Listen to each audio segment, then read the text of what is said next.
Há mais de 100 anos de sua morte, Dom Pedro II ainda nos surpreende por tudo o que representou para este país. Pela atualidade de suas ideias e pelo quase desconhecimento a que foi relegado, numa tentativa talvez de se apagar a própria história. A história de um príncipe cuja realeza transcendeu aos desígnios da sorte, de um homem que nasceu verdadeiramente rei.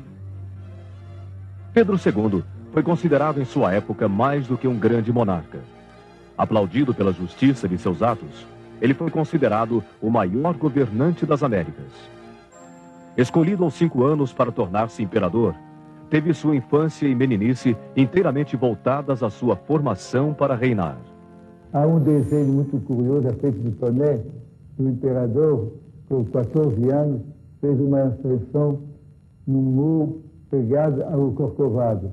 E a gente vê, levaram lá para cima uma poltrona, o menino imperador está sentado nessa poltrona, e em volta dele tem 2 ou 3 senhores de cartola, dando umas aulas para eles de geografia e ensinando como era a cidade do Rio de Janeiro, lá de cima da montanha.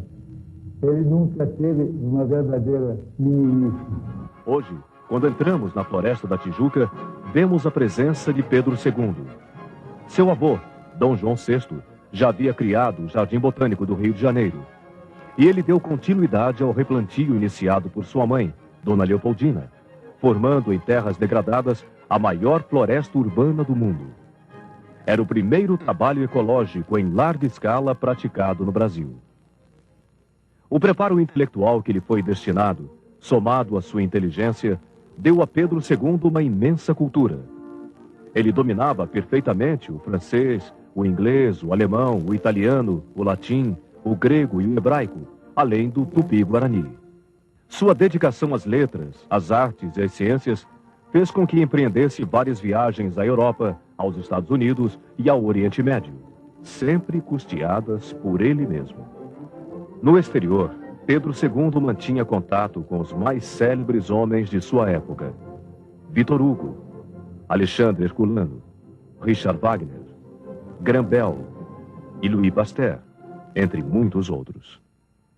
E mesmo quando ausente, seu amor à justiça e à liberdade manifestava-se pelas instruções secretas com que orientava sua filha, a princesa Isabel. Meu empenho é a liberdade das eleições. Mas sem educação generalizada, nunca haverá boas eleições. Portanto, é preciso atender o mais possível a essa importante consideração. Dom Pedro não ficava apenas nas palavras. Além de instituir a Escola de Engenharia de Minas Gerais, transformou o Colégio Pedro II em colégio padrão para todas as províncias do Império. Junto a esse trabalho, multiplicou o número de escolas para o curso primário. Às vezes, o imperador lamentava-se em seu diário. A falta de cumprimento do dever é o nosso primeiro defeito moral. Há muita falta de zelo.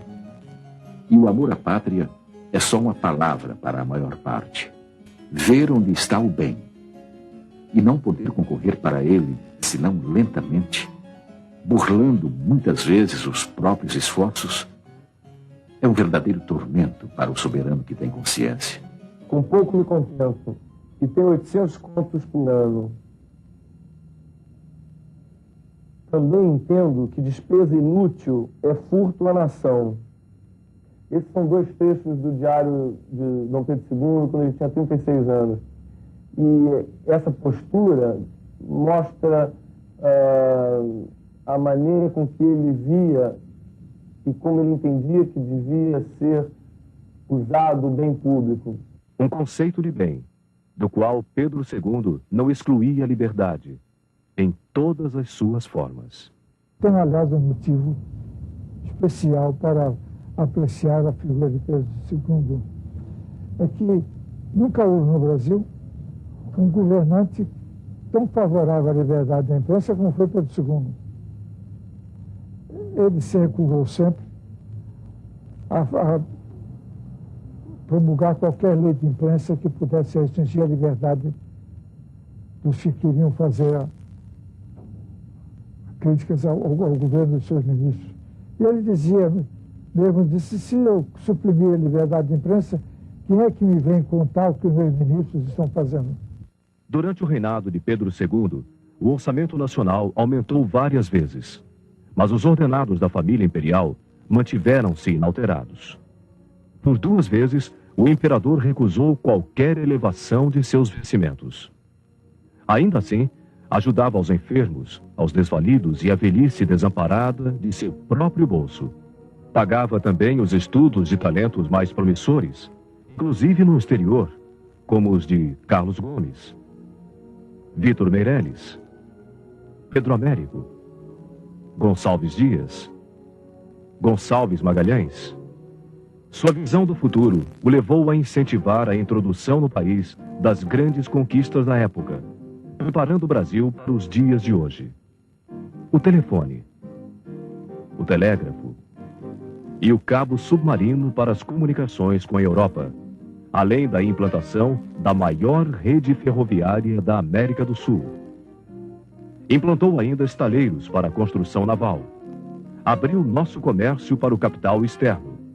Inaugurou a iluminação a gás no Rio de Janeiro. E mais tarde, o fornecimento público de energia elétrica no mesmo ano da inauguração deste serviço na cidade de Nova York. Durante o reinado de Pedro II, consolidou-se a ordem civil em todo o Brasil, garantindo nossa integridade territorial. A moeda manteve-se estável e foi fomentada a política de imigração de europeus, criando as bases para o aproveitamento de uma mão de obra mais qualificada para a agricultura e para uma industrialização emergente. A honra nacional foi defendida nas guerras contra Rosas, Solano Lopes e no rompimento de relações com a Inglaterra, na questão Christie. A Constituição, outorgada por Dom Pedro I em 1824, a terceira mais antiga do mundo, foi mantida e respeitada ao longo do Segundo Império. No dizer de Afonso Arinos, a melhor Constituição já elaborada no país e a de mais longa duração, 67 anos. Suprimiu-se o tráfico de escravos africanos para o Brasil, promulgou-se a lei do ventre livre e, finalmente, foi extinta a escravidão. O Brasil era então considerado um país moderno, situado no que hoje chamamos de primeiro mundo. A preocupação de Dom Pedro II com a justiça social era tão profunda e sua visão tão avançada que em sua última fala do trono advertiu a Assembleia Geral do Império. Importa a aquisição e cultura das terras devolutas e a conveniência de conceder ao governo o direito de desapropriar por utilidade pública as terras marginais das estradas de ferro que não são aproveitadas pelos proprietários e podem servir para núcleos coloniais. Era uma antevisão do processo da reforma agrária. Mas foi na defesa dos humildes e dos deserdados que Pedro II traçou seu destino, quando da proibição do tráfico de escravos, diria o imperador: nem os interesses dos políticos, nem dos lavradores e proprietários de escravos jamais pesarão a esse respeito em minhas deliberações. Preferiria perder o trono a tolerar a continuação de tráfico de negros no Brasil. Para Heitor Muniz, Pedro II foi o emancipacionista mais pertinaz e mais constante que o Brasil possuiu. Para Joaquim Nabuco, a parte que tocou ao imperador em tudo que foi feito em prol da libertação foi imensa, foi essencial. Quando do golpe militar de 1889, não quis o imperador ver o derramamento de sangue entre brasileiros. Aceitou o exílio com a maior dignidade. Não aceitou, porém, a ajuda de custo que o governo provisório determinava que lhe fosse dada de 5.000 contos de réis. O povo não participou do golpe militar de 15 de novembro. A República, no seu primeiro decreto, no decreto número 1, dizia-se provisória, e no seu artigo 7º declarava de que haveria um plebiscito para que o povo pudesse dizer qual a forma e qual o sistema de governo que o povo brasileiro iria escolher para governar os seus destinos. Isto não passou da promessa. Sonho de se construir, em bases sólidas e justas, uma grande nação. Roubava-se do Brasil com a derrubada da monarquia parlamentarista, a forma de governo mais moderna e democrática já concebida em todos os tempos. O mesmo parlamentarismo monárquico que permanece hoje em 18 das 25 nações mais desenvolvidas de todo o mundo. A figura do imperador e de tudo o que ele representava foi substituída por uma república caudilhesca, instável, violenta, vulnerável e, não raro, corrupta, como todas as que proliferavam no continente, frequentemente assaltadas por golpes de Estado, ditaduras, rebeliões militares ou estados de sítio. O rei, que por estar acima dos interesses partidários, soluciona os conflitos com isenção e experiência, pensando sempre nas futuras gerações e não nas eleições seguintes, cedeu lugar a presidentes eleitos, sujeitos a compromissos de toda ordem, impostos pela própria prática das campanhas eleitorais. Rui Barbosa, um dos instauradores da República, escreveria com amargura poucos anos depois. No outro regime, a monarquia, o homem que tinha certa nódoa em sua vida era um homem perdido para todo sempre. As carreiras políticas lhe estavam fechadas.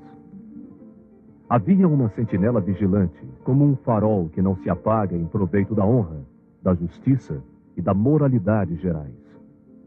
Era o imperador Dom Pedro II. Dom Pedro II se foi, mas a monarquia talvez tenha apenas se ausentado. E ele, um homem muito à frente de seu tempo, vislumbrou por entre seus versos, num futuro próximo ou remoto, a volta do equilíbrio e da ordem, a um caos que tão somente se anunciava.